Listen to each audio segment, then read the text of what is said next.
Tollywood director Sandeep Reddy Vanga దర్శకత్వంలో రణబీర్ కపూర్, రష్మిక మందన్న జంటగా తెరకెక్కిన వైల్డ్ యాక్షన్ మూవీ యానిమల్. ఈ యానిమల్ మూవీతో సందీప్ సంచలనం సృష్టించాడు. భారీ అంచనాల నడుమ దేశవ్యాప్తంగా డిసెంబర్ 1న విడుదలైన ఈ సినిమా బ్లాక్ బాస్టర్ గా నిలిచిన విషయం తెలిసిందే. ఈ క్రమంలోనే హౌస్ఫుల్ కలెక్షన్లతో దూసుకెళ్లి రికార్డులను కొల్లగొట్టింది. కాగా అర్జున్ రెడ్డి సినిమాతో ఓవర్ నైట్ స్టార్ డైరెక్టర్ గా మారిన సందీప్ మరోసారి తన టాలెంట్ తో దుమ్ము దులిపేశాడు.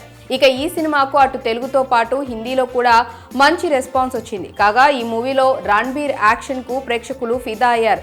అయితే థియేటర్లను షేక్ చేసిన యానిమల్ మూవీ ఎప్పుడెప్పుడు ఓటీటీలోకి వస్తుందా అని అభిమానులు ఎంతగానో ఎదురు చూస్తున్నారు. ఇక తాజాగా యానిమల్ మూవీ ఓటీటీకి సంబంధించి ఓ ఆసక్తికరమైన వార్త వైరల్ గా మారింది. ఈ యానిమల్ మూవీ రైట్స్ ను ప్రముఖ స్ట్రీమింగ్ ప్లాట్ఫామ్ నెట్ఫ్లిక్స్ భారీ ధరకు కొనుగోలు చేసినట్లు సమాచారం. అలాగే ఈ యానిమల్ సినిమాను జనవరి 15న సంక్రాంతి సందర్భంగా ఓటీటీలో స్ట్రీమింగ్ చేయబోతున్నారనే టాక్ వైరల్ గా మారింది. అయితే త్వరలోనే ఈ మూవీపై అధికారిక ప్రకటన కూడా ఇవ్వనున్నారని తెలుస్తోంది. ఇక ఈ యానిమల్ సినిమాలో బాబీ డియోల్ విలన్ గా తన అద్భుతమైన నటనతో మెప్పించారు.